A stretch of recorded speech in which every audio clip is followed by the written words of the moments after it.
Guys, welcome back to my YouTube channel. आज मैं इस स्टोरी को एक्सप्लेन करने जा रही हूँ जो बहुत ही ज़्यादा इंटरेस्टिंग है। आप मेरे चैनल को सब्सक्राइब कर लें और press the bell icon for more interesting dramas. ड्रामे की ओपनिंग में हम इस फ्रेंड को देखते हैं जो अपने क्लाइंट को इंसिस्ट कर रही होती हैं गैंगस्टर लीशाओ के खिलाफ गवाही देने के लिए, लेकिन वो लड़की डर रही होती है और उसको मना कर देती है गवाही देने से। एक्चुअली में गैंगस्टर लीशाओ ने उसे मोलेस्ट किया हुआ होता है।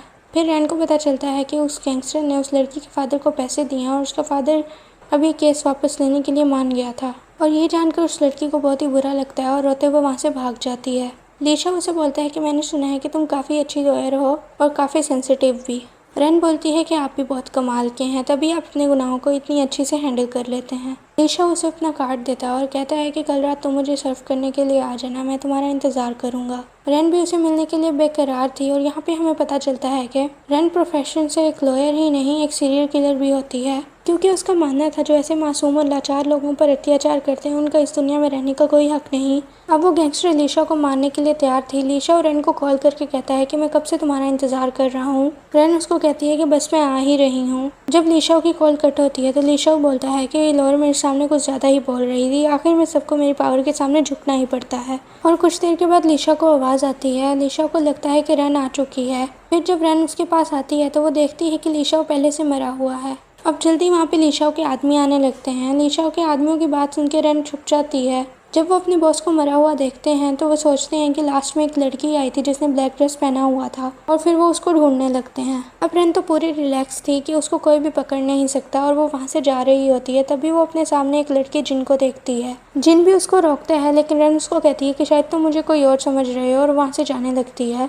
पर जिन कहता है कि तुम्हारा नाम लूरैन है और तुम लिनशाओ लॉ फर्म में काम करती हो और तुम्हारी एज 24 और तुम्हारा ब्लड ग्रुप AB नेगेटिव है। जिन कहता है कि मैं डॉक्टर जिन हूँ, मुझे याद है कि तुमने 1 साल पहले एक केस जीता था, लेकिन ऑन द स्पॉट तुम्हारे क्लाइंट ने मरने की कोशिश की थी और मुझे याद है कि तुम्हारा क्लाइंट हार्ट अटैक से मरने ही वाला था, लेकिन मैंने उसको टाइम पर बचा लिया था। रैन सोचती है कि डॉक्टर लोगों की जान बचाते हैं, लेकिन इसको मेरे बारे में इतनी इन्फॉर्मेशन कैसे है? क्या मुझे अपनी इन्फॉर्मेशन कॉन्फिडेंशियल रखने के लिए इसको मार देना चाहिए? जैसे ही जिन पीछे मुड़ता है उसको कुछ आदमियों की आवाज़ आती है तो रैन उसको मारने की कोशिश करती है, लेकिन उसी टाइम जिन टर्न हो जाता है। जिन टर्न होकर उसके पास आने लगता है और रैन उससे पूछती है कि तुम मेरे इतने करीब क्यों आ रहे हो। फिर जिन उसको वेट करने का कहता है और बाथरोब उठाने के लिए जाता है।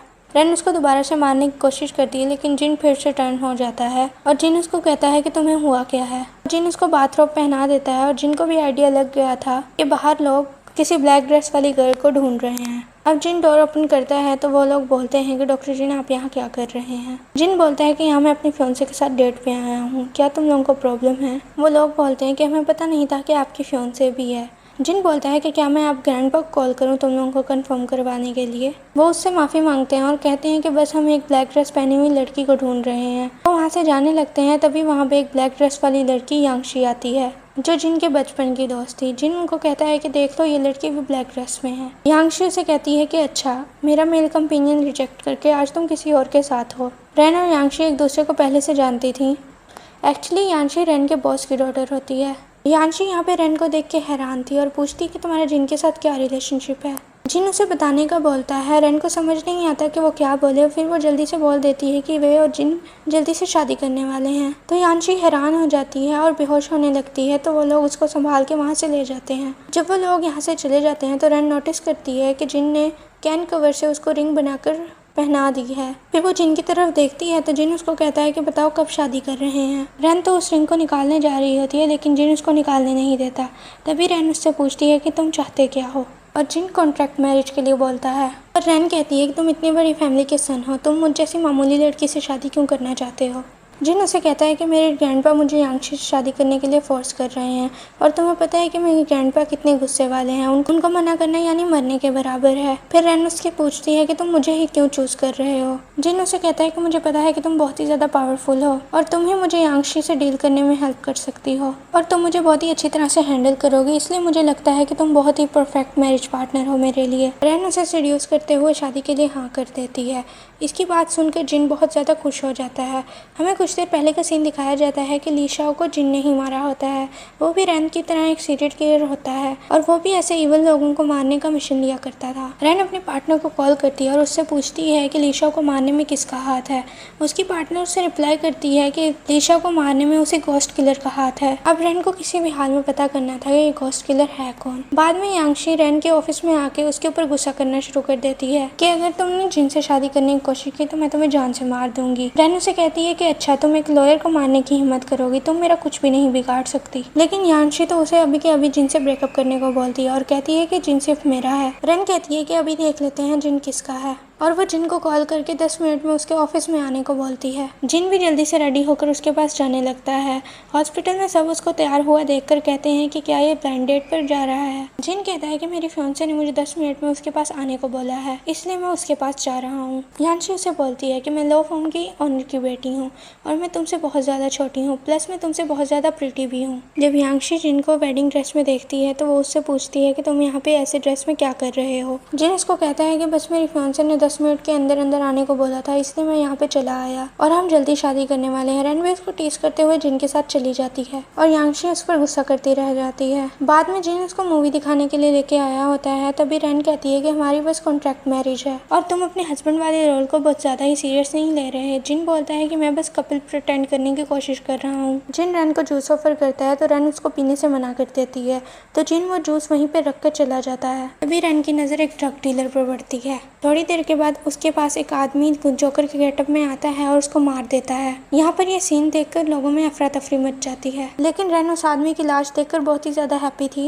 एक्चुअली में रैन के स्टेप फादर उसकी मदर को बहुत ही मारा पीटा करते थे, इसलिए रैन अपने स्टेप फादर को शूट कर देती है। मतलब रैन बचपन से इतना फेस करते हुए आ रही थी, इसलिए उसको ऐसे इवल लोगों पे जरा भी रहम नहीं आता था। तभी जिन उसके पास आके उसकी आइज को कवर कर लेता है और उसको कहता है डरो नहीं, मैं तुम्हारे पास हूँ, और उसको हक करता है और कहता है कि तुम ठीक हो ना, तुम्हें डर तो नहीं लग रहा। रैन उसको कहती है कि मैंने सुना कि उस आदमी को कोई जोकर के गेटअप में आके मारकर चला गया है। तभी उसको जिन में से ब्लड की स्मेल आती है और वो कहती है कि ऐसा तो नहीं डॉक्टर जिन कि आप अभी हॉस्पिटल से कोई सर्जरी कर आ रहे हैं जो आप में से ऐसे ब्लड की स्मेल आ रही है। लेकिन जिन उसको कहता है कि ऐसा कुछ भी नहीं है, ये स्मेल पॉपकॉर्न सॉस की है। रैन उसको कहती है कि आप गए कहाँ थे, आप बहुत ही देर से लापता हैं। जिन उसको कहता है कि सॉरी मैं थोड़ा सा आने में लेट हो गया, अभी मुझे मिस लॉयर की बहुत ही ज्यादा जरूरत है। फिर उसको घर लेके आता है। रैन उसको कहती है कि देखो मैं एक लॉयर हूँ, तुम मुझे अपनी प्रॉब्लम बता सकते हो, मैं पक्का तुम्हारी हेल्प करूंगी। वो कहता है कि इस चीज में मैं खुद ही अपनी हेल्प कर सकता हूँ और रैन को प्रपोज करने के लिए उसने पहले ही सरप्राइज प्लान किया होता है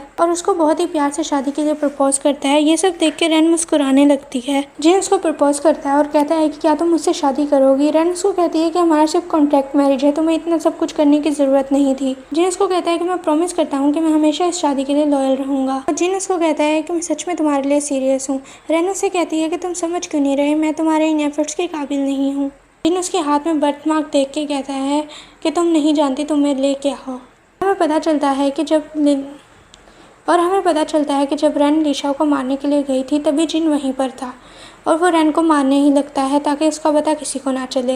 लेकिन जिन उसके हाथ पर वो बर्थ मार्क नोटिस कर लेता है और शायद वो उस लड़की को बहुत ही पहले से ढूंढ रहा था जिसके हाथ में ये बर्थ मार्क था। और जिनको पता चल जाता है कि रैन वही लड़की है। शायद तुम्हें पता नहीं है कि तुम मेरे लिए क्या हो और मैं तुम्हें तुमसे ज़्यादा जानता हूँ। वो उससे कहता है कि मैं तुम्हें बहुत ही ज़्यादा प्यार करता हूँ। रैन कहती है अच्छा ठीक है, लेकिन इन फ्यूचर अगर तुम्हें पता चला कि मैं वो पर्सन नहीं हूँ तो तुम मुझे छोड़कर जा सकते हो, और उसके प्रपोजल को एक्सेप्ट कर लेती है। जिन मन ही मन में सोचता है कि मैं तुम्हें मरते दम तक नहीं छोड़ने वाला और तुम्हारी ढाल बनकर हमेशा तुम्हें प्रोटेक्ट करता रहूँगा और तुम मेरी जान हो। और अब हमें पता चलता है कि जोकर गेटअप में जिन ही था जिसने उस आदमी को मारा था और उस आदमी के पास से जो ड्रग्स मिला था वो पुलिस को हैंड ओवर करने को बोलता है। जिनका असिस्टेंट से कहता है कि सुनने में आया है उस दिन आपकी फियांसे भी आपके साथ थी। असिस्टेंट पूछता है कि क्या उसको ये देखकर डर नहीं लगा। जिन कहता है कि उल्टा उसको ये नज़ारा देखकर बहुत ही अच्छा लग रहा था। जिनका असिस्टेंट हैरान था और वो कहता है कि आज तक मैंने नहीं सुना कि कोई भी लड़की इन क्राइम सीन्स को देख के इतना एंजॉय कर सकती है। रैन कहता है कि रैन कोई मामूली लड़की नहीं है और उसको घूरने लगता है। असिस्टेंट उसको घूरता हुआ देख के डर के वहाँ से चला जाता है। रैन अपने असिस्टेंट के साथ उसी ड्रग केस को डिस्कस कर रही होती है और बोलती है कि आज वो अपने हस्बैंड के साथ हनीमून पर जा रही है। उसकी पार्टनर कहती है कि कौन ऐसा मैन है जिसने तुमसे शादी करने की हिम्मत की है। रैन कहती है कि वो बहुत ही ब्रेव और रिच फैमिली से ताल्लुक़ रखता है और मैंने जब उसको फर्स्ट टाइम देखा तो वो इतना हैंडसम लग रहा था कि मेरा दिल कर रहा था मैं उससे खा जाऊँ। फाइनली दोनों ने मैरिज सर्टिफिकेट ले लिया होता है। जिन इतना हैप्पी था कि वो उस सर्टिफिकेट के साथ पिक्चर्स क्लिक कर रहा होता है। रेन उसको कहती है कि अब तो ये रियल मैरिज है, अब हमें कुछ भी फेक करने की ज़रूरत नहीं है, और रेन उसको किस कर लेती है।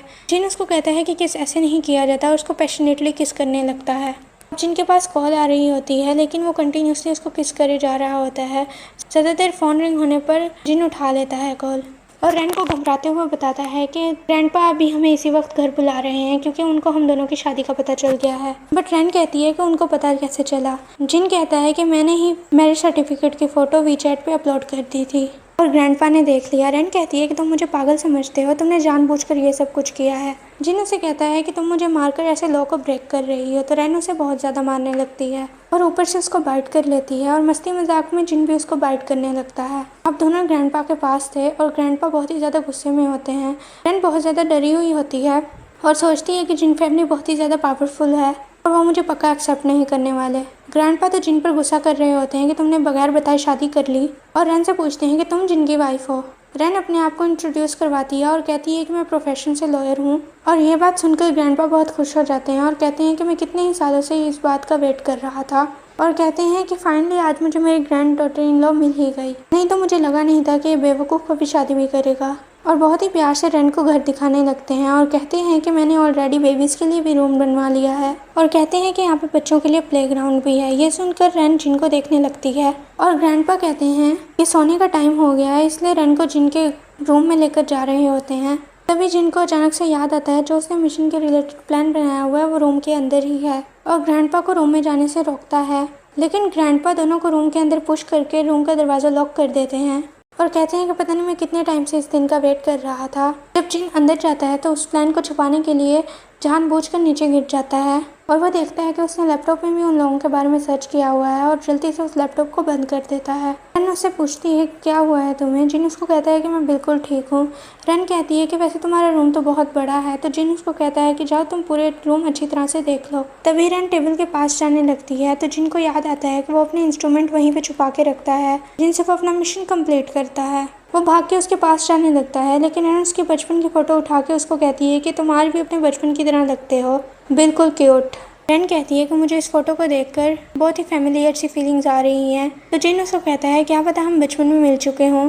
रैन उस बॉक्स को देखने के लिए जा रही होती है, लेकिन जिन उसको डिस्ट्रैक्ट करने के लिए किस करना स्टार्ट कर देता है और उसको सेड्यूस करने लगता है और उसके साथ अल्टीमेट होने लगता है। लेकिन रैन उसको स्टॉप करती है और उसको एग्रीमेंट दिखाती है कि तुम्हारी प्रॉपर्टीज़ पे आधा हक मेरा है ताकि फ्यूचर में कोई प्रॉब्लम ना हो। तो जिन उसको कहता है मेरा पैसा और मैं सब तुमसे बिलोंग करता है। जिन कहता है इस एग्रीमेंट में ये भी मेंशन है कि मेरा पैसा और मैं सब तुमसे बिलोंग करता है। तो रैन उसको किस करने लगती है। जिन उसको उठा के बेड पे ले जाता है और दोनों इंटीमेट होते हैं। थोड़ी देर के बाद रैन उठती है तो वो देखती है कि जिन रूम में नहीं है। तभी उसकी नज़र उस बॉक्स पे जाती है। दूसरी तरफ जिन का असिस्टेंट उससे केस के रिगार्डिंग बात करने के लिए आया होता है। जिन उसको कहता है कि आज मेरी वेडिंग नाइट है, तुम आज भी मुझे डिस्टर्ब करने के लिए आ गए हो। जिन का असिस्टेंट कहता है कि आपको मेरा हार्ड वर्क नज़र नहीं आ रहा, मैं इतना रिस्की इन्फॉर्मेशन लेकर आया हूँ। जिन उसे कहता है कि तुम्हारी गर्लफ्रेंड नहीं है ना, इसलिए शायद तुम्हें पता नहीं है कि प्यार क्या होता है और एक प्यारी वाइफ होना खुशनसीबी की बात है। जिनका असिस्टेंट कहता है तो आप मेरे लिए भी एक प्यारी वाइफ ढूंढने में मेरी मदद करो। जिन उसे कहता है कि बस तुम यहीं पे मार खा गए,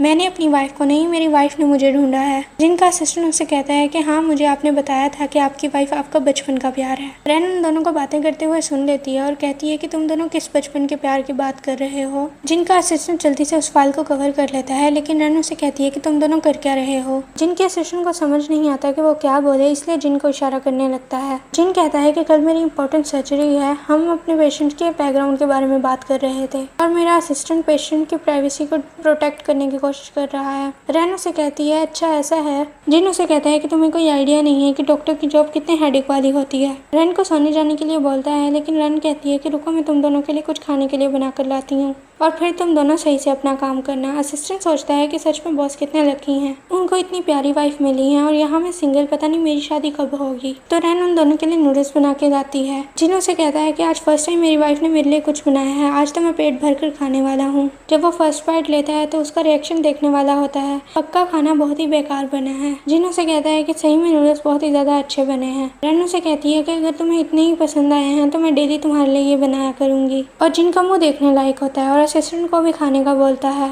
असिस्टेंट उसको कहता है कि आपने सही में इतनी रात में हमारे लिए खाना बनाया है, सही में हम बहुत ही लकी हैं। रैन उन दोनों के लिए जूस लेने के लिए चली जाती है। असिस्टेंट खाना खाता है तो वो उसको फेंकने वाला था, लेकिन जिन उसको चुपचाप खाने के लिए बोलता है। असिस्टेंट मन ही मन में सोचता है कि इसमें नमक इतना ज़्यादा है, मुझे वॉमिटिंग फील हो रही है। जिन उसको इशारों में कहता है कि खाना बहुत ही ज़्यादा टेस्टी है और वो खुद भी खाता है और असिस्टेंट को भी खाने पर फोर्स करता है। जब रैन आती है तो असिस्टेंट को रोता हुआ देखती है। असिस्टेंट से पूछती है कि तुम क्यों रो रहे हो, तो असिस्टेंट कहता है कि खाना इतना डिलीशियस है कि मुझे मेरी मॉम की याद आ गई। और दोनों जब जूस पीते हैं तो वो राहत की सांस लेते हैं। जिन बोलता है कि वो अपनी वाइफ को बेडरूम में छोड़कर आ रहा है और असिस्टेंट को चुपचाप सब कुछ ख़त्म करने को बोलता है। असिस्टेंट सोचता है कि मैरिड आदमी कितने स्केरी होते हैं, बेचारे बॉस को इतना बेकार खाना खाना पड़ा और उसने उफ तक नहीं किया। और अब मैंने सोच लिया है कि शादी से अच्छा मैं लाइफ टाइम सिंगल रहना ही पसंद करूँगा। अब जिन रैन को बहुत ही ज़्यादा प्यार से किस करके वहाँ से चला जाता है। अब रैन को जलन होती है कि वो पता नहीं कौन से अपने बचपन के प्यार के बारे में बात कर रहा था और कहती है कि बेशक हम कॉन्ट्रैक्ट मैरिज में हैं, लेकिन उसको अपने हस्बैंड के पास्ट के बारे में पता होना चाहिए। और वो सोचती है कि ज़रूर उस रूम में जिनके पास्ट के बारे में कुछ होगा। वो चारों तरफ देखना शुरू कर देती है और जब वो ड्रॉर ओपन करती है तो वो देखती है कि उसमें एक नेकलेस है और उसमें एक लव लेटर भी होता है। उसको वो लव लेटर देखकर बहुत ही ज़्यादा गुस्सा आता है, लेकिन जब वो लव लेटर पढ़ती है तो उस लव लेटर में उसी के बारे में लिखा होता है। और ये देखकर रन बहुत ही ज़्यादा खुश हो जाती है और वो सोचती है कि शायद उसने जिन को मिसअंडरस्टूड कर लिया है, ताकि जिन को पता ना चले। वो सब कुछ वहीं पे रख देती है और उससे रुका नहीं जाता तो वहाँ पे पड़े बॉक्स को भी खोल लेती है। तभी वहाँ जिन आता है और कहता है कि कस्टमाइज इंस्ट्रूमेंट मेरे सीनियर ने मुझे गिफ्ट किए थे और कहता है कि मेरे लिए बहुत ही ज़्यादा प्रीशियस हैं और मैंने इसलिए इनको संभाल के रखा हुआ है। और कहता है कि क्या तुम इनको देखकर डरी तो नहीं। और फिर से रैन उसकी बातों में आ जाती है और एक दूसरे के साथ रोमांस करना स्टार्ट कर देते हैं। तभी रैन के दिमाग में क्लिक होता है, जितने भी लोग मरे थे उनकी बॉडी पे कट्स के निशान थे। तभी रैन सब केसेस की डिटेल देख रही होती है और कहती है कि क्या गोस्ट किलर भी मेडिकल फील्ड से रिलेट करता है, जो ऐसी शार्प चीज़ों से उसने इन लोगों को मारा है। और उसको थोड़ा थोड़ा जिन पे भी डाउट होता है कि वहाँ पे जितने भी कत्ल हुए थे वहाँ पे जिन भी मौजूद था। बाद में जिन की कॉल आती है तो रन उसको कहती है कि आज मेरा ओवर टाइम है, आज रन का किसी को मारने का मिशन था। और दूसरी साइड जिन भी बहाना बनाता है और कहता है कि आज उसकी इम्पोर्टेंट सर्जरी है। दोनों अपने अपने मिशन के लिए रेडी हो रहे होते हैं। रैन एक क्लब में आती है और वो ड्रग्स डीलर वहीं पे मौजूद था। रैन बस एक मौके की तलाश में होती है ताकि वो उसे मार सके। बहाना बनाती है और उस आदमी के पास जाती है और उसको सेड्यूस कर रही होती है। और तभी रैन उसको मारने ही वाली होती है और वहाँ पे जिन आ जाता है और रैन के साथ डांस करने लगता है और रैन को उससे फेमिलियर सी स्मेल आती है। अब जिन रैन से कहता है कि उस आदमी को उसके हवाले कर दे। जब रैन देखती है कि वो आदमी जा रहा होता है तो उसके पास जाने की कोशिश करती है। जिन उसे कहता है कि अभी हमारा डांस ख़त्म नहीं हुआ और तुम कहाँ जा रही हो। रैन को आइडिया लग जाता है कि वो घोस्ट किलर है और उसको कहती है कि तुम मुझे यहाँ से जाने दो वरना मैं तुम्हें मार दूँगी। मगर जिन उसे कहता है कि तुम मुझे मार नहीं सकती और वो वहाँ से अचानक से गायब हो जाता है। रैन अपने पार्टनर से उस आदमी की वीडियो मांगती है और रैन को पता चल जाता है कि वो आदमी कहाँ है, आराम से डांस कर रहा होता है। तभी वहाँ पे रैन आती है और उसको कहती है कि अच्छा तुम ही घोस्ट किलर हो। जिन उसे कहता है कि ये आदमी मेरा टारगेट है और आगे से मेरे काम में इंटरफेयर करने की कोशिश मत करना। रैन उसे मारने की हर तरह से कोशिश करती है और जिन हर तरह से बच रहा होता है। और जिन कहता है कि मुझे मारना इतना आसान भी नहीं है। ये अचानक से रैन स्लिप होने वाली होती है और जिन उसको भागकर आकर बचा देता है और वो दोनों वहाँ पे छुप जाते हैं और वो कपल वहीं पे बैठकर रोमांस करने लगते हैं। इसको देखकर रैन को बहुत ज़्यादा अजीब लगने लगता है। जिन उसे कहता है कि क्या तुम्हें उनको देखने में अच्छा लग रहा है, तो रैन उसको कहती है कि तुम अपनी बकवास बंद करो। जिन उसे कहता है कि वैसे तुम बहुत ही ज़्यादा पावरफुल और ब्यूटीफुल हो। रैन उसे कहती है कि तुम मेरे साथ फ्लर्ट करने की कोशिश मत करना, मैं ऑलरेडी मैरिड हूँ। जिन उसे कहता है कि लगता है तुम अपने हस्बैंड से बहुत ही ज़्यादा प्यार करती हो। रैन से कहती है कि अपनी गंदी जुबान से मेरे हस्बैंड का नाम मत लो, मैं तुम्हें मार दूंगी। तभी उन कपल की नज़र उस डेड बॉडी पर पड़ती है और पूरे क्लब में अफरा तफरी मच जाती है। लेकिन रैन सिर्फ जिन को देखने में ही लगी थी और उसको जिन की आंखें बहुत ही ज़्यादा फेमिलियर लगती हैं। जिन देखता है तो उसकी तरफ ही देख रही होती है, तो जिन को समझ आ जाता है कि वो उस पर डाउट कर रही है। अब रैन सीधा हॉस्पिटल आती है जिन को देखने के लिए, तो जिन हॉस्पिटल में ही था और उसको वहाँ देखकर रैन इमोशनल होकर उसको गले लगा लेती है और सोचती है कि शुक्र है घोस्ट किलर ये नहीं था। लेकिन उसको जिन में से ब्लड की स्मेल आती है और वो सोचती है कि शायद अभी जिन ऑपरेशन करके रूम से बाहर आया है। जिन धीरे से अपने कपड़ों को साइड कर लेता है ताकि रैन उसको देख ना ले। बाद में रैन की पार्टनर की कॉल आती है और वो उससे कहती है कि तुमने बिल्कुल सही गैस अरेस्ट किया था। इन्वेस्टिगेशन से पता चला है कि घोस्ट किलर मेडिकल फील्ड से बिलोंग करता है। अब रैन का शक यकीन में बदल गया था कि पक्का वो घोस्ट किलर जिन ही है। बाद में रैन अपनी मॉम से मिलने आती है तो उसको पता चलता है कि उसके स्टेप फादर ने उसकी मॉम को किडनैप कर लिया है और अपनी मॉम को बचाने के लिए अपने स्टेप फादर के पास जाती है। और पता चलता है कि बचपन से ही उसके डैडी उसको किलर बनाने के लिए ट्रेनिंग देते आ रहे थे, क्योंकि उसके स्टेप फादर भी किलर ही थे और वो चाहते थे कि बड़ी होकर रैन भी उनके बिजनेस को ज्वाइन करे।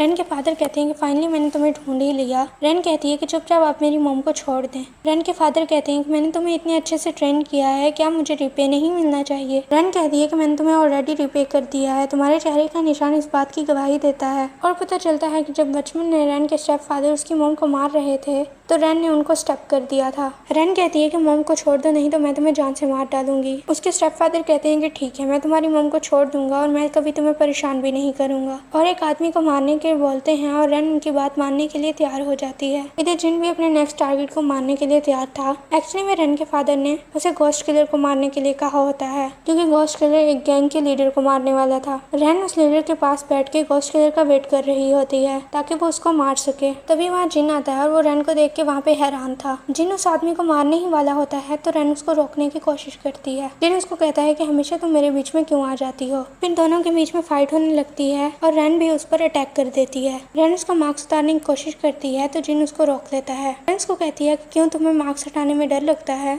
जिन कहता है कि मैं इतना हैंडसम हूँ कि अगर तुमने फालतू में मुझे देख लिया तो मेरे प्यार में पड़ जाओगी, और कहता है कि मुझे डर है कि तुम फिर मुझे शादी करने का बोलोगी।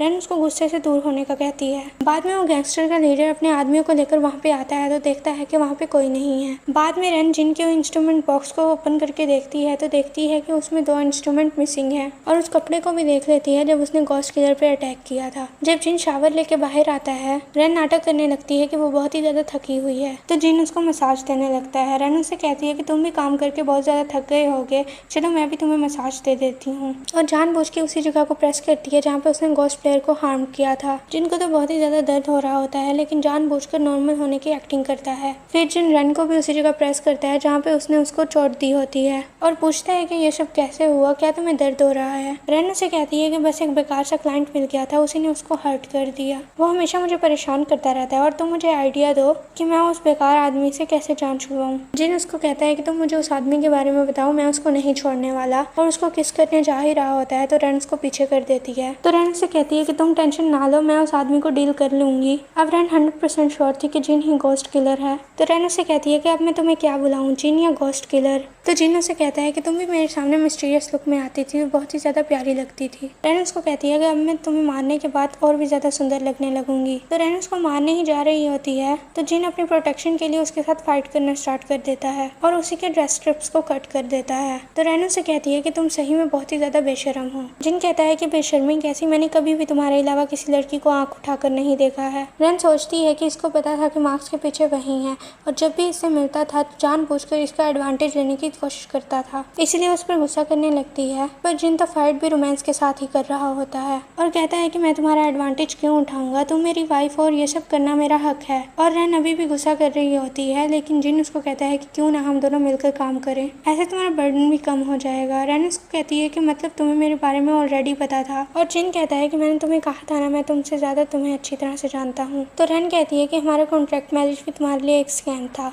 लेकिन जिन कहता है बिल्कुल नहीं, मैं सच में तुमसे प्यार करता हूँ। रैन कहती है कि मरने से पहले तुम कुछ बोलना चाहते हो, मैं जितने सालों से अपने लव से प्यार करता था उसका नाम लिटिल ऑरेंज है। ये सुनकर रैन बहुत ज्यादा हैरान हो जाती है। हम फ्लैशबैक देखते हैं कि रैन के स्टेप फादर रैन की मदर को बहुत ही ज्यादा परेशान करते होते हैं और रैन के पास कुछ खाने के लिए होता नहीं था, इसलिए वो प्लास्टिक बॉटल्स को इकट्ठा करके उनको सेल किया करती थी ताकि रैन कुछ खा सके। लेकिन कुछ बच्चे रैन को तंग किया करते हैं और रैन उनके साथ ब्रेवरी से लड़ाई करके उनको भगा देती है। तभी वहाँ जिन आ जाता है और उसको कहता है कि मैंने देखा तुम बहुत ही ज्यादा ब्रेव हो और मैं तुम्हें इनाम में ये ऑरेंज देना चाहता हूँ। उसके बाद से वो दोनों बहुत ही ज्यादा अच्छे दोस्त बन गए थे और जिन उसके हाथ पे ये बर्थमार्क नोटिस करता है। रैन उसे कहती है कि मैं तुम्हें लिटिल पिकॉक कह के बुलाया करूंगी। जिन उससे कहता है कि ऐसा क्यों, तो रैन उसे कहती है कि तुमने बहुत ही ज्यादा ब्यूटीफुल ड्रेस पहना हुआ है। फिर जिन उसको कहता है कि ऐसा है तो मैं फिर तुम्हें लिटिल ऑरेंज कह के बुलाया करूंगा। बैक टू दी प्रेजेंट, रैन उससे पूछती है कि तुमने मुझे कैसे पहचाना, तो जिन उसके हाथ का उसे बर्थमार्क दिखाता है और उसको याद आता है कि कैसे एक बार रैन उसको बचाने के लिए आई थी जब वो इंजर्ड हो गया था। जिन उसे कहता है कि मैं बहुत ही ज्यादा हैप्पी हूँ कि मुझे तुमसे मिलने का मौका मिला, मुझे लगा था मैं दोबारा तुमसे कभी नहीं मिल पाऊंगा।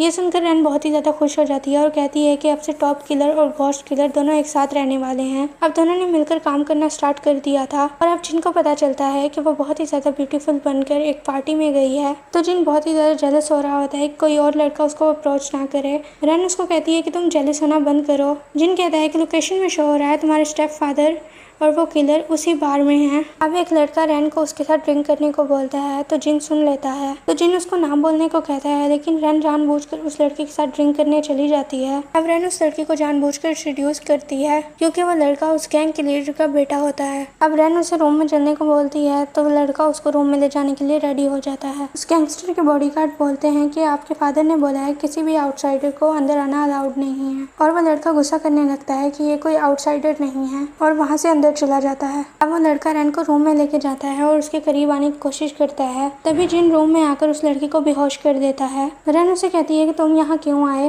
और जिन उसे कहता है कि मुझे बर्दाश्त नहीं कि कोई भी दूसरा आदमी मेरी वाइफ के करीब आए। ये सुनकर रैन उसे किस करना स्टार्ट कर देती है। जिन वहीं उसके साथ अल्टीमेट होना स्टार्ट हो जाता है। ये देखकर रैन उसको स्टॉप कर देती है और कहती है कि मैंने पता लगा लिया है कि उसके फादर और वो गैंगस्टर साइड वाले रूम में हैं। अब जिन कहता है कि बस उनके मरने का टाइम आ गया है। अब रैन की पार्टनर उनके कब्जे में थी। अब जल्दी से रैन और जिन वहाँ पर पहुंचकर सारे आदमियों को एक एक करके मार देते हैं और वो गैंगस्टर वहाँ पे माफी मांगने लगता है, लेकिन जिन उसको भी मार देता है। अब रैन के स्टेपफादर उसकी पार्टनर को मारने की धमकी देते हैं, लेकिन रैन और जैन अपनी अंडरस्टैंडिंग से उसको मार देते हैं। और अब हमें पता चलता है कि रैन की पार्टनर ने ही उस गैंगस्टर और उसके स्टेपफादर के बारे में इन्फॉर्म किया था और वो जानबूझकर उसके स्टेपफादर से किडनैप हुई थी ताकि वो उन दोनों के बारे में जान सके। लेकिन रैन के स्टेपफादर अभी भी जिंदा थे और रैन को शूट करने जा रहे होते हैं, लेकिन बीच में जिन आ जाता है और उसको ब्लॉक कर लेता है। लकीली जिन बिल्कुल ठीक था, गोली उसके हाथ पे लगी थी। रैन उसको कहती है कि छोटी सी चोट है, तुम इतना नाटक क्यों कर रहे हो। जिन कहता है कि मैं इतना बड़ा सर्जन हूँ और तुम्हें पता नहीं है कि सर्जन के लिए उसका हाथ कितना इंपॉर्टेंट होता है।